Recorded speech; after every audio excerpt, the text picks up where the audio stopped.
बच्चों के साथ खेलते हुए रेमी ने देखा कि वो अचानक कुर्सी में धंस रहा है। वो फटाफट खड़ा हो गया, लेकिन ये अजीब चीज उसके दिमाग में काफी देर तक चलती रही। उस दिन से उसके साथ ऐसी अजीब चीजें लगातार होने लगी। कभी वो अपने सोफे में धंसने लगता और कभी तो सोते हुए जैसे बेड ही उसे निगलना चाहता हो। उसे इस चीज की वजह समझ में नहीं आ रही थी, तो उसने सोचा कि शायद ये उसके दिमाग का वहम है। एक दिन रेमी अपने बच्चों के साथ स्टूडियो में था। गलती से वो पानी का नल बंद करना भूल गया, जिससे पूरा का पूरा स्टूडियो पानी में डूब गया। इस छोटी सी गलती की वजह से उसका पूरा करियर बर्बाद हो चुका था। उसने कुछ बची खुची पेंटिंग्स को बचाने की कोशिश की, लेकिन उसी वक्त वो फिर से जमीन में धंसने लगा। इस बार वो खुद को बाहर नहीं खींच पाया और किसी दूसरी दुनिया के समंदर में पहुंच गया। इस दुनिया में एक नहीं, दो नहीं, बल्कि तीन तीन सूरज थे। तभी कुछ आदिवासियों ने उसे देख लिया और उसकी तरफ तेजी से भागने लगे। रेमी घबराकर पीछे हट गया और उसे वापस किसी ने पानी में खींच लिया। अगले ही पल वो अपनी दुनिया में वापस था। रेमी जानता था कि ये सिर्फ एक सपना नहीं हो सकता। घर लौटकर उसने लूसियल को इसके बारे में बताया, लेकिन वो भी मानने को तैयार नहीं थी। असल में उसकी बीवी तो किसी और के ख्यालों में गुम थी। लूसियल को अपने बॉस डॉक्टर गेलर से प्यार हो गया था और अब वो उसी के साथ रहना चाहती थी। एक ही दिन में रेमी अपने करियर के साथ साथ अपनी बीवी से भी हाथ धो बैठा था, मानो मुसीबतों का पहाड़ उस पर टूट पड़ा हो।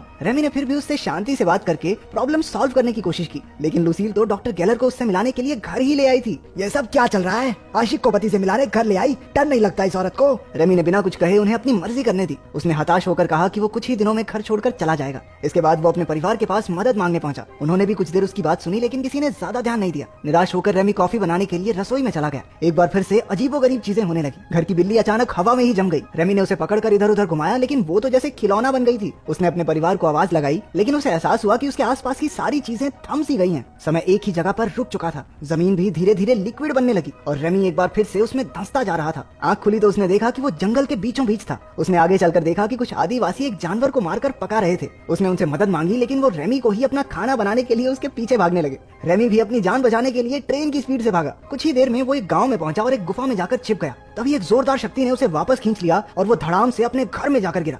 सारी रसोई में चीजें इधर उधर बिखर गई थी। उसके परिवार ने आकर देखा तो रेमी ने उन्हें समझाने की बहुत कोशिश की, लेकिन उन्हें लगा अरे कॉफी में मिला के पीने लग गया है तो बीवी छोड़ की सदमे में आ गया बेचारा, हाय। इसके बाद वो चक्कर खाकर वहीं गिर पड़ा। उसकी आंखें हॉस्पिटल में खुली, लेकिन वहाँ भी कोई फायदा नहीं हुआ। डॉक्टर्स भी उसकी बात पर विश्वास नहीं कर रहे थे। अगले दिन रेमी अपने स्टूडियो गया तो बैंक वाले, उसके क्लाइंट सब उससे पैसे वसूलने पहुंचे हुए थे।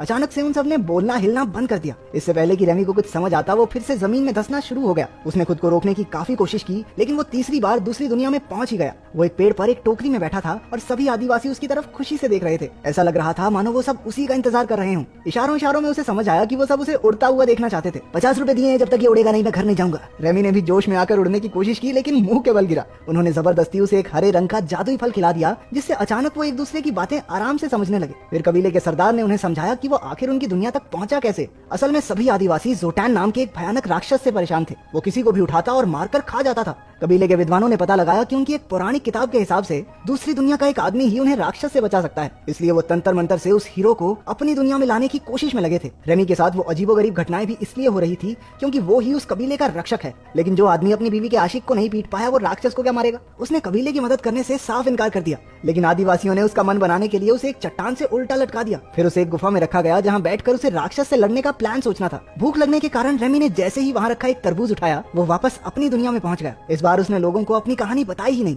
वो जानता था कि कोई यकीन तो वैसे भी नहीं करेगा। इसके बाद वो एक लाइब्रेरी में जाकर अपनी मुश्किल का हल गूगल से पूछने लगा, लेकिन गूगल के पास भी इसका कोई हल नहीं था। अब उसने भर भर के प्रोटीन देना शुरू कर दिया ताकि वो ताकतवर बनके जोटैन को हरा सके। अगली बार वो दूसरी दुनिया में नए जोश के साथ पहुंचा।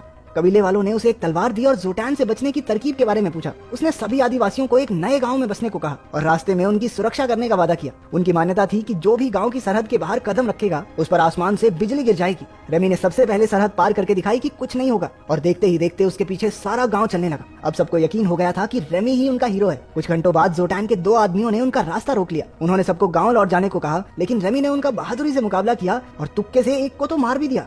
कुछ देर बाद उन्हें खबर मिली कि जोटैन उनके कबीले पर हमला बोलने वाला है। अपनी दुनिया में वापस आकर रेमी ने युद्ध कला और इतिहास के बारे में किताबें पढ़नी शुरू कर दी। वो लड़ाई की टेक्निक्स और तरकीबों के बारे में पढ़ने और समझने लगा। उसे एहसास हुआ कि युद्ध जीतने के लिए लड़ने वालों में जोश जरूरी है। अगली बार जब वो उनसे मिला तो उसने एक जबरदस्त भाषण देकर उनमें अपने और अपने परिवार के लिए लड़ मिटने का जज्बा भर दिया। कबीले का हीरो होने की वजह से रेमी भैया को लड़कियों की कमी तो थी नहीं, लेकिन फिर भी वो किसी की तरफ आंख उठाकर तक नहीं देखता, क्योंकि वो अभी भी अपनी पत्नी से प्यार करता था। कुछ देर बाद वो अपनी दुनिया में वापस आया और अपने बेटे के साथ थोड़ा समय बिताने लगा। जब रेमी कबीले में लौटा तो उसने देखा कि लड़ाई तो पहले ही छिड़ चुकी थी। वो लोग जोटैन की आर्मी से बुरी तरह हार रहे थे और लोगों को मरने से बचाने के लिए वो वापस उन्हें अपने ठिकाने पर ले आया। इसके बाद रेमी ने उन सबको आगे का प्लान बताया। अगले दिन वो सो रहे दुश्मन सैनिकों के पास गया और उनकी बेइज्जती करनी शुरू कर दी। किसी को थप्पड़ दिए तो किसी को चिढ़ाया और सबको अपने पीछे लगा लिया। उसका प्लान सही जा रहा था। दुश्मन सैनिक उसका पीछा करते हुए खाली जमीन पर आ गए और वहीं रेमी ने अपनी सेना को वार करने का ऑर्डर दे दिया और खुद भागकर एक खोखले पेड़ में छिप गया। आदिवासियों ने तीरों से हमला कर दिया जिसमें आधे दुश्मन मारे गए और बाकी मैदान छोड़कर भाग निकले। सबने रेमी के सामने सर झुकाया क्योंकि वो ही उनका असली हीरो था। युद्ध के बाद वो सब एक नई जमीन पर बस गए। रेमी अब उनका राजा बन चुका था। अपनी मॉडर्न नॉलेज से उसने गांव में काफी नई नई चीजें बनवाई। धीरे धीरे उन्होंने बहुत तरक्की कर ली। वहाँ रेमी को एक भगवान की तरह पूजा जाता और वो हर समय लड़कियों से घिरा रहता। वहाँ रहकर उसने एक मोनालिसा जैसी पेंटिंग भी बना दी। देखते ही देखते 6 महीने बीत गए और इतने समय से राजा रहने के बाद रेमी थोड़ा बदल चुका था। पहले वो लुसील के बॉयफ्रेंड गैलर से डरता था, लेकिन अब तो उसे देखकर गैलर के पसीने छूट जाते थे। एक दिन उन दोनों में हाथापाई भी हो गई और उसे पीट कर रेमी को बहुत शांति मिली। वक्त के साथ साथ रेमी की सफलता उसके सर पर चढ़ गई थी। वो अपने लोगों के साथ गुलामों जैसा बर्ताव करने लगा। लोगों ने कुछ महीनों तक तो चुपचाप उसके ऑर्डर्स माने, लेकिन बाद में उन्होंने उसके खिलाफ बोलना शुरू कर दिया। जब रेमी को इसकी भनक लगी तो उसने लोगों से बात करने की कोशिश की। उन्होंने कहा कि वो उनसे काम ज्यादा करवाता है और पैसे बहुत कम मिलते हैं। अब उन्हें आलीशान महलों की नहीं बल्कि लोगों की जिंदगी सुधारने की जरूरत है। रेमी ने उनसे समझौता करने की कोशिश भी की, लेकिन कोई फायदा नहीं हुआ। अब पानी उनके सर से ऊपर जा चुका था। विरोधियों ने उसे बंदी बनाकर गांव से बाहर फेंक दिया। इस घटना के बाद उसने अपना सबक सीख लिया था। अपनी दुनिया में वापस आकर रेमी ने एक दोस्त से मदद मांगी ताकि वो फिर से अपना स्टूडियो शुरू कर सके। उसने घमंड को अपनी जिंदगी से बिल्कुल निकाल फेंका। उसकी जिंदगी में डेल्फीन नाम की एक औरत आ गई और दोनों एक दूसरे को पसंद करने लगे। लेकिन जैसे ही डेल्फीन ने पहली बार रेमी को किस किया, वो एक बार फिर से दूसरी दुनिया में पहुंच गया। गांव के लोगों ने एक बार फिर से उसे बुलाया था क्योंकि मान्यता पूरी करने के लिए जोटैन को मारना जरूरी है। हालांकि रेमी इस सब में नहीं पड़ना चाहता था, लेकिन उन लोगों ने जबरदस्ती उसे जोटैन की गुफा में धक्का दे दिया। लड़ाई के दौरान ऐसा लगने लगा कि अब तो रेमी की खैर नहीं। उसने भाला उठाकर यूं ही कहीं भी फेंक दिया और वो सीधा जाकर जोटैन की छाती में लगा। राक्षस को मरा हुआ देखकर सभी खुशी से झूम उठे और आखिरी रस्म की तैयारी शुरू हो गई। असल में आखिरी रस्म ये है कि उन्हें रेमी को मारकर खाना होगा। जैसे ही रेमी को पता चला, वो जान बचाकर जंगल की तरफ भागा। लेकिन जिस बुढ़े ने उसे तंत्र मंत्र से इस दुनिया में खींचा था, उसने एक तिलस्मी चीज को आग में फेंक दिया, जिसके बर्बाद होते ही रेमी कभी अपनी दुनिया में लौट नहीं पाएगा। वो जल्द ही पकड़ा गया और मरने ही वाला था, लेकिन भीड़ में मौजूद कुछ लोगों ने उस जलती हुई तिलस्मी चीज को उठाकर पानी में फेंक दिया। इसी वजह से वो वापस अपने परिवार के पास अस्पताल में पहुंच गया।